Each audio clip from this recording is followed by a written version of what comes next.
Volta com Folha no Ar ao vivo aqui pela Folha FM 98,3, ao vivo também em nossas redes sociais, Face e Instagram e YouTube, né? Face e YouTube.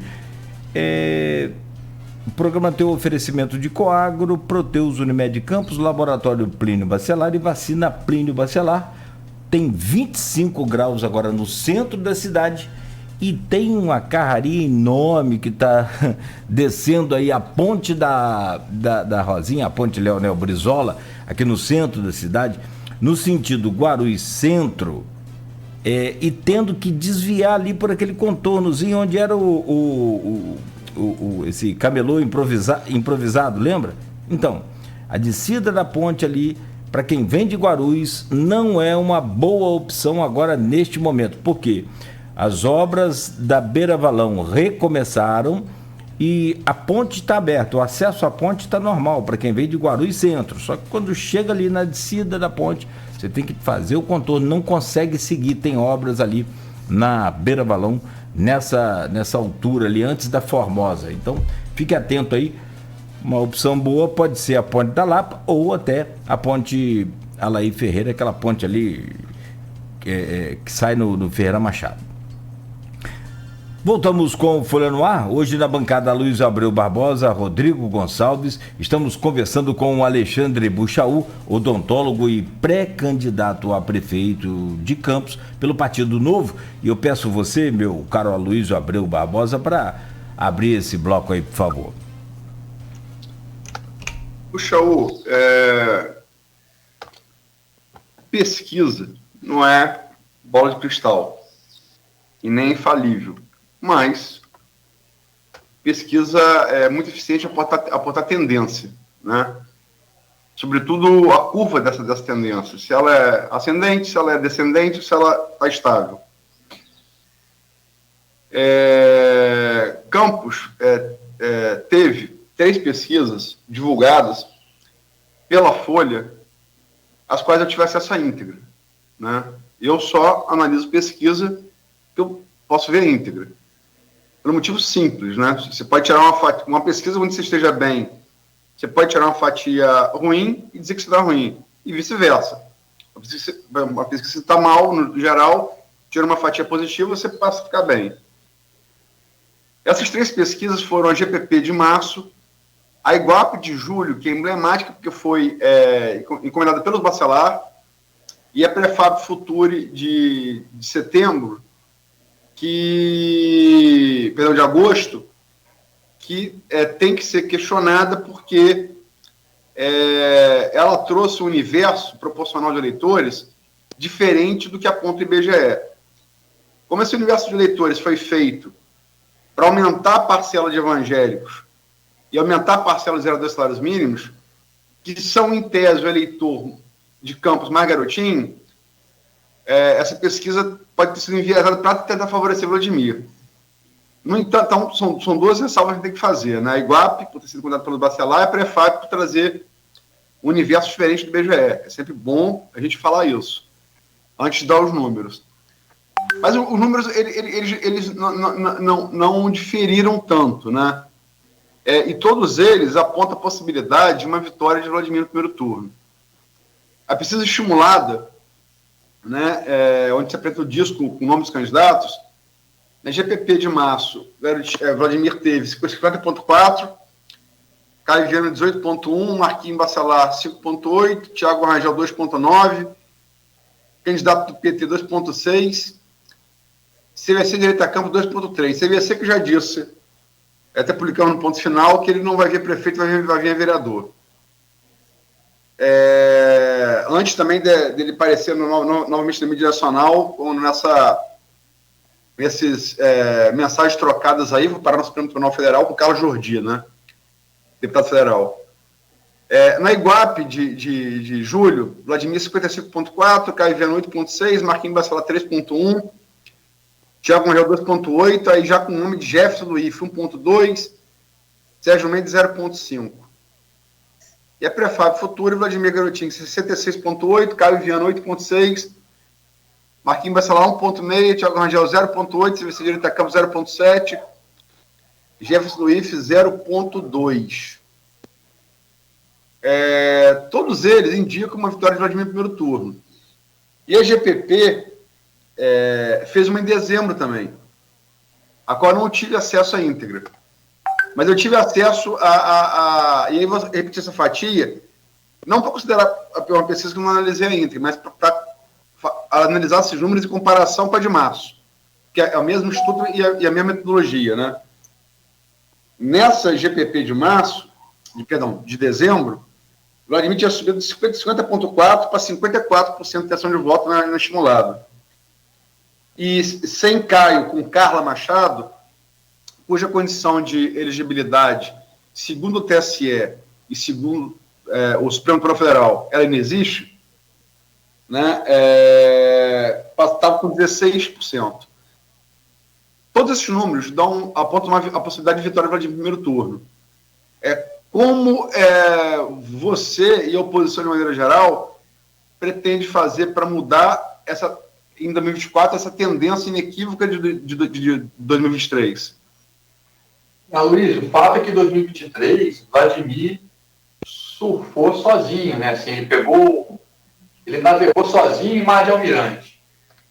A oposição frágil, uma oposição que se aliou ao governo em troca de ser atendido em alguma coisa lá. E aí você teve uma pacificação que permitiu ao Vladimir nadar de braçada, como dizem no popular. Ele levou todo o ano de 2023 com muita facilidade. Ele começou a ter dificuldade na LOA, e aí a briga da LOA, por uma coisa terrível, acabou o favorecendo. Ele saiu favorecido disso, e foi mais agora, início de 2024, mais do que 2023. A oposição foi muito ruim, muito frágil, enfim, não teve estratégia nenhuma nesse aspecto, a estratégia eleitoral, não usou o espaço que tinha, não usou o tempo que tinha, não usou a voz que tinha na Câmara, enfim. Isso deu muita facilidade a Vladimir. E a pesquisa, ela é um retrato de momento. A gente usa as pesquisas para tentar projetar adiante, mas como você mesmo disse, elas não são bola de cristal, elas são um retrato daquele momento, e na série histórica a gente tenta entender, construir um filme e fazer uma perspectiva de futuro. E aí, como dizem nos investimentos, né? Resultados passados não são garantia de resultados futuros. Se a oposição se tornar mais inteligente e usar de estratégia mais profissional em mostrar os erros do governo, mostrar as dificuldades das pessoas, as pessoas vão, Luiz, para o HGG, e eu estive no HGG. No dia de Santo Amaro, eu não estava em Santo Amaro, porque eu estava no HGG, acompanhando o paciente. Eu levei 12 horas de pé, com o paciente em observação, um senhor de 90 anos, em observação, sentado numa cadeira. 12 horas. Isso não é uma coisa fora do normal, isso é o que acontece todo dia. Então, essas pessoas, se elas forem alcançadas, se elas enxergarem representação na oposição, pode ser que mude esse quadro visto hoje na pesquisa. E pode ser que a gente tenha aí um segundo turno, e o segundo turno é outra eleição. Tem o transporte também, as pessoas estão mal. O ponto de ônibus está pintado, está bonito, mas não tem ônibus, não tem transporte. O sistema de transporte não funciona, está colapsado. Desde Rosinha 2, né, do final do segundo mandato de Rosinha. Então, é preciso comunicar-se com as pessoas e mostrar a elas os problemas que o governo tem, mesmo com o governo tendo uma máquina de propaganda que funciona à beira da perfeição. Buchaú, essa coisa de... Você falou aí da questão da LOA, que é uma coisa que está no próximo bloco, mas você fez uma observação que parece ser o consenso geral.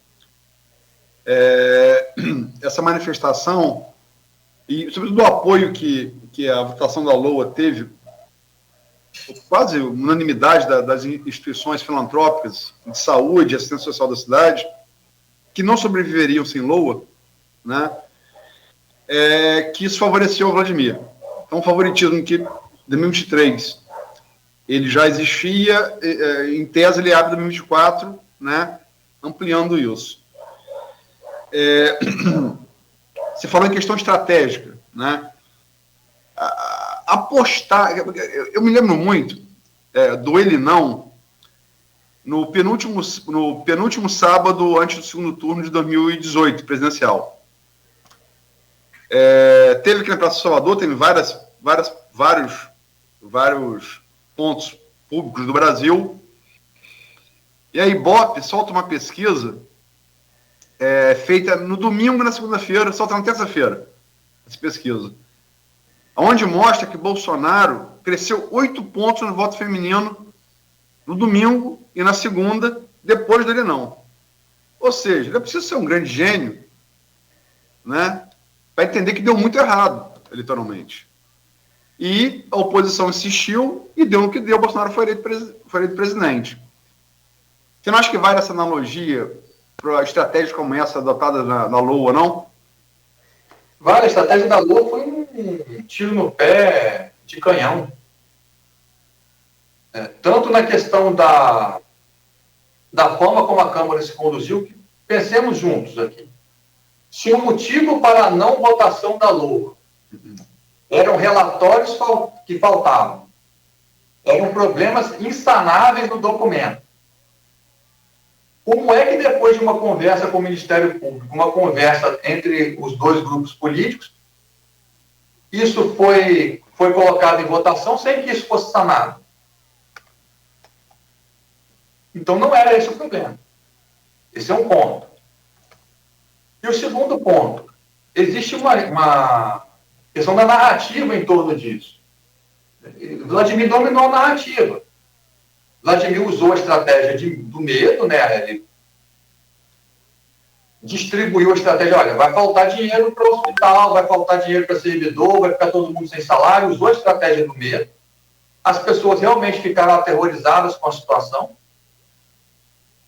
E ao estarem aterrorizadas com a situação, adotaram a posição do governo contra a oposição na Câmara, porque a posição do governo era a posição delas naquele momento. Então, não tem a menor dúvida de que foi um ele não contra o nome. O ele não virou LOA, não. LOA sim, né? O ele não virou um LOA, não. Ah, tá. Pelo resultado oposto ao que é desejado, né?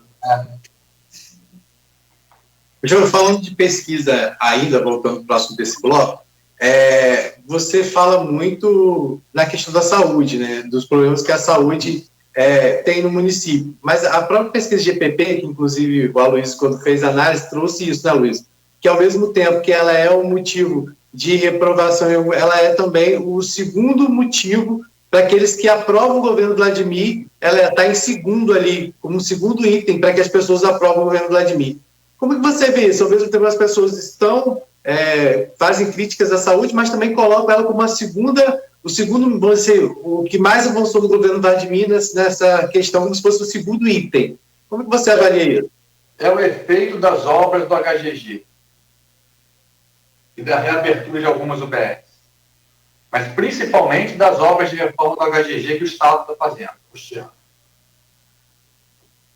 Esse é o efeito. A frente do HGG está toda reformada, e aí você tem a emergência reformada, apesar de precisar ser questionada a qualidade da obra, porque você já tem cadeiras, daquelas cadeiras de aço da recepção quebradas, e não dá para dizer que foi vandalismo dentro da recepção do hospital, é realmente baixa a qualidade do material utilizado. Já surgem indícios de mofo no teto, no repouso, tanto no repouso feminino como na observação, já há mofo no teto, isso é sinal de que o telhado está ruim. Nós não tivemos uma temporada de chuvas tão intensa, mas está tudo reformado, as camas são novas, são camas de excelente qualidade, o ambiente do HGG melhorou muito em relação ao ambiente que se tinha antes. Isso traz um impacto positivo e coloca lá como um ganho para ele. Ao mesmo tempo, as pessoas, quando precisam usar o serviço, percebem o que eu percebi ficando 12 horas em pé do lado de uma cadeira. Isso não é uma excepcionalidade, é a realidade de quem está lá.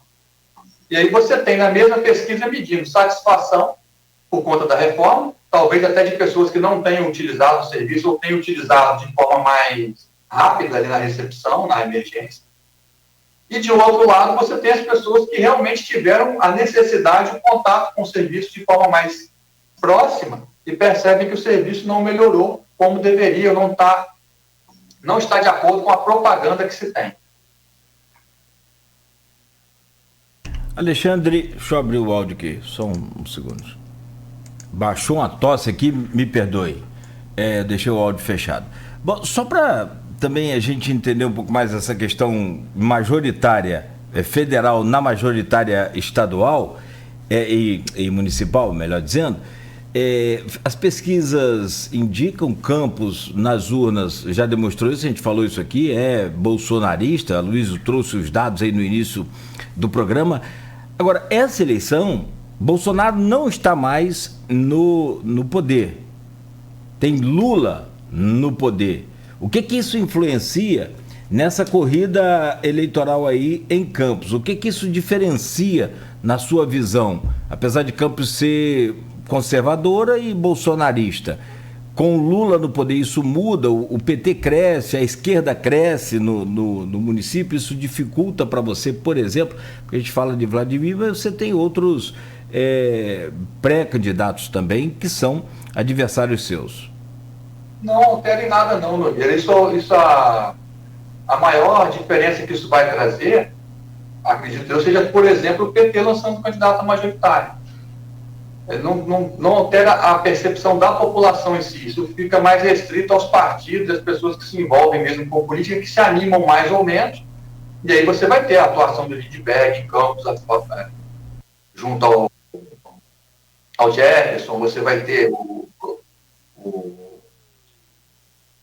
Gilberto, que é assessor do Lindbergh lá, também trabalhando junto com o Jefferson, sendo candidato a vereador. É mais nesse sentido. Com relação à população, não, até porque a população mesmo não está muito preocupada com a eleição ainda. Se você sair na rua e perguntar, as pessoas não sabem nem para que tem eleição esse ano, nem se tem.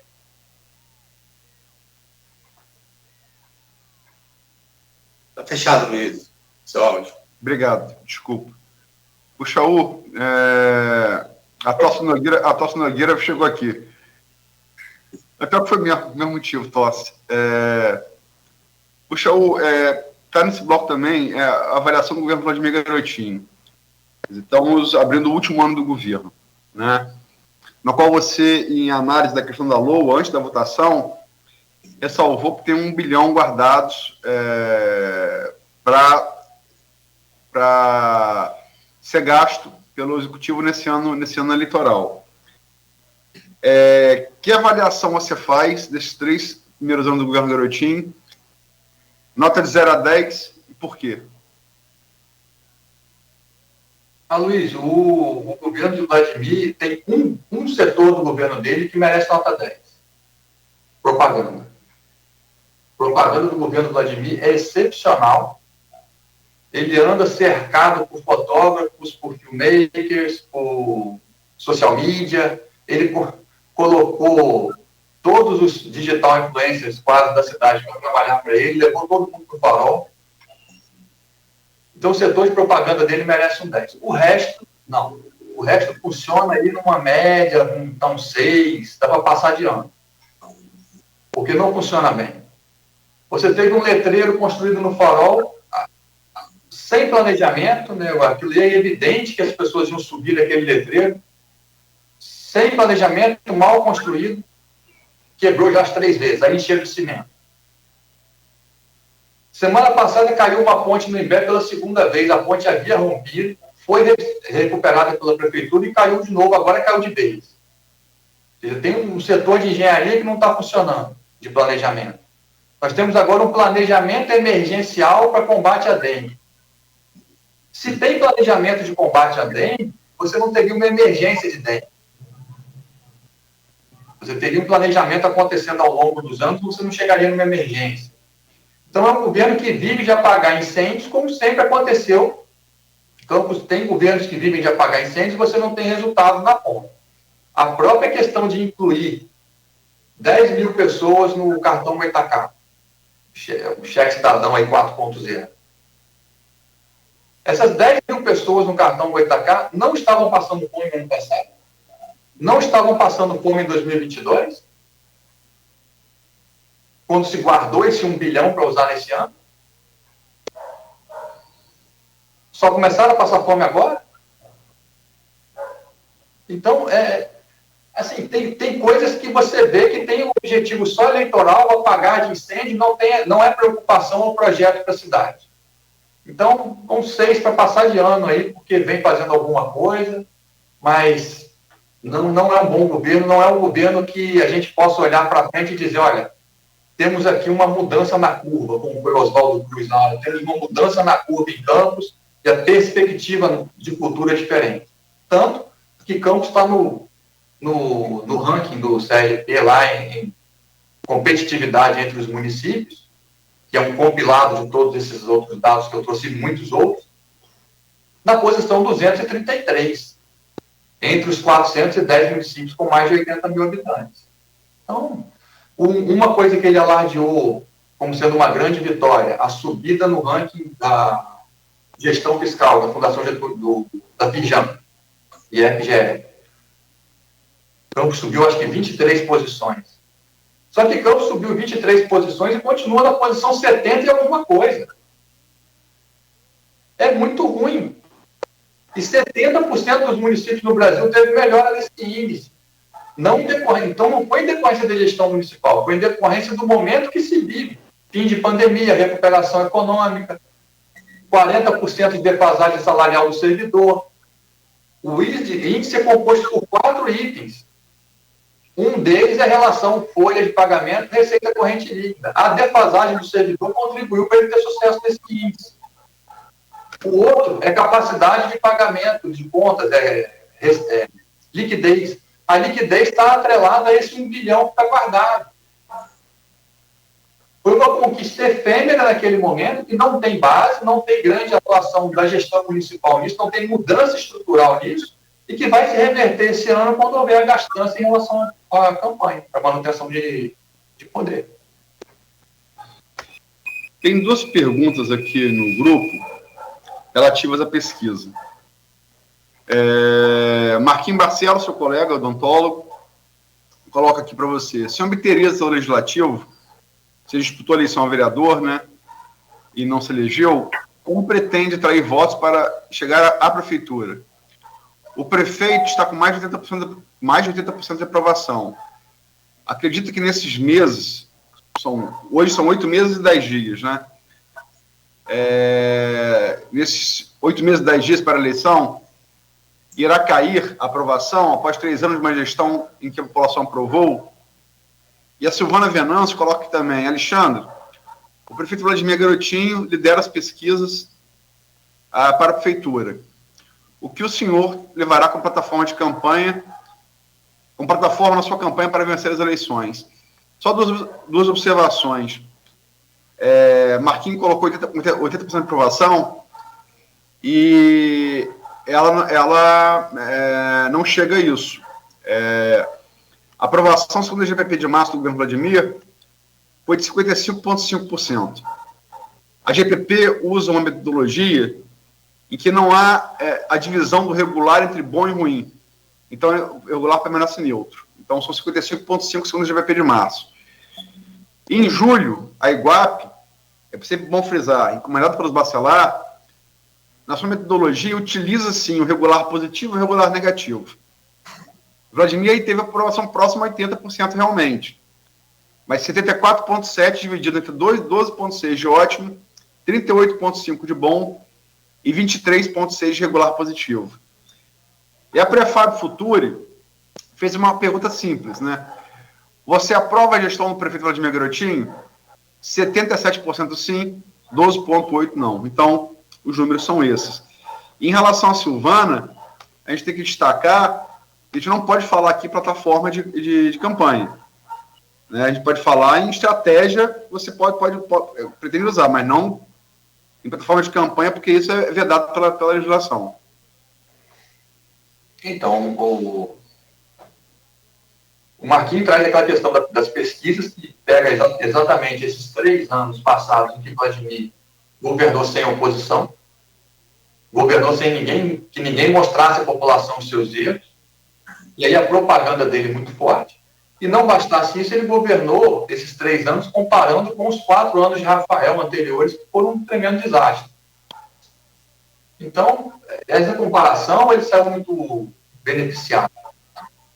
E hoje, se perguntar à população, eles não sabem quem são os outros candidatos, porque não houve essa colocação ainda. Então, quando houver a colocação realmente das candidaturas lá em agosto, as pré-candidaturas ainda agora, as pessoas vão começar a ver diferenças de projeto, diferenças de perspectiva sobre a avaliação do governo, que por enquanto a narrativa do governo está dominando, a propaganda do governo domina. Então eu acredito sim que haja queda nesses índices, até porque esse índice do governo é um teto, Vladimir não tem mais quem alcançar depois disso, ele já é absolutamente conhecido pela população, a propaganda dele está funcionando no máximo, o tempo inteiro. Então, ele só tem como cair, não tem como subir. Não tem espaço para subir. A colocação das outras pré-candidaturas, a colocação dos outros projetos, tende a levá-lo para baixo. Fazendo um trabalho bom de oposição, mostrando os erros, mostrando as dificuldades, dando voz às pessoas que estão insatisfeitas, dando a elas uma opção, eu acredito que ele vai cair sim e acredito que a gente vai ter um segundo turno.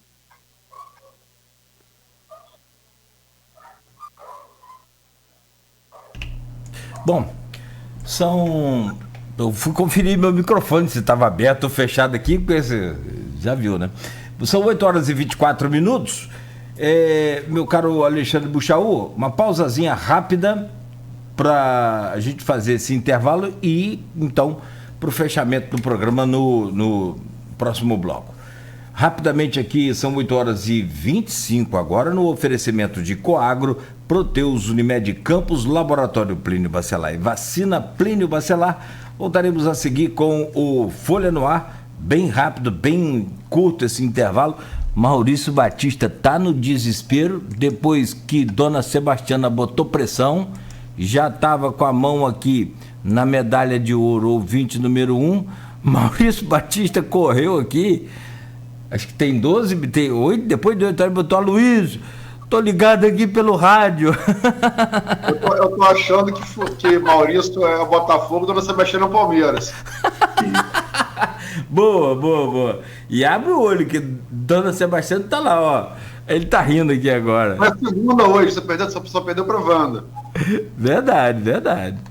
Isso mesmo. Um beijo pra quem não sabe aqui, Dona Sebastiana é mãe do nosso querido Rodrigo Gonçalves. Aí ela já tá se orgulhando desse título, tá? Eu chego lá, acho que ela tá dormindo com o celular do lado. Quando o Cláudio solta, ela já tá no bom dia. Ela é uma graça. E Maurício. Sim. Não, só ia dizer que Maurício Batista é aquele ouvinte número 1 lá desde de março de 2019, quando a gente começou aqui a rádio e o programa. E os dois nos orgulham muito, de todos eles. Desculpa. Só para registrar aqui, na resposta do... Eu ia falar no início do programa, no início desse bloco, acabei esquecendo. O Henrique da Hora, em relação à pergunta do Rodrigo ao Buchaú, e a resposta do Buchaú, sobre a questão do Novo, a questão partidária do Novo, ele coloca aqui: os 2 fundadores foram colocados para fora do Novo, o Roberto Mota e o João Amoedo. Existe um livro que relata isso, Os Inocentes do Leblon, que é um verso de uma música de Marina, né? Marina Lima. Você com Buchaú? Não, o Roberto Mota saiu lá atrás, foi por ação, inclusive, do Amoedo, por discordância dele, do Amoedo, e depois o Amoedo saiu por discordância do posicionamento partidário. Não tem uma teoria da conspiração, não tem nada que se possa imaginar, não tem uma seita secreta envolvida, nada disso. O Amoedo discordou do posicionamento do partido, que se alinhou na base de Bolsonaro, saiu até antes que fosse saído, ele ia ser convidado a sair, preferiu sair. E o Roberto Mota saiu antes disso, lá atrás, quando o Amoedo o removeu do partido. O Amoedo teve um período ali que se achando muito dono do partido. O partido reviu algumas estratégias, alguns posicionamentos, até para conseguir mais resultados eleitorais. E aí o partido inteiro está trabalhando de outra forma, de uma forma mais popular, digamos assim. Eu acho que é questão de opinião, né? Mas o Novo, realmente ele nasceu com uma proposta, uma coerência e tal, dentro do seu ideário liberal, mas uma coisa é disputar voto, outra coisa é exercer mandato, né? Foi atraído sua bancada pelo orçamento secreto, vamos falar a verdade. Orçamento secreto. Foi para o orçamento secreto. E passou para Bolsonaro. E também para a sua oposição ao PT e tal, papá. E Amoedo, aí é questão de versão, né, por óbvio.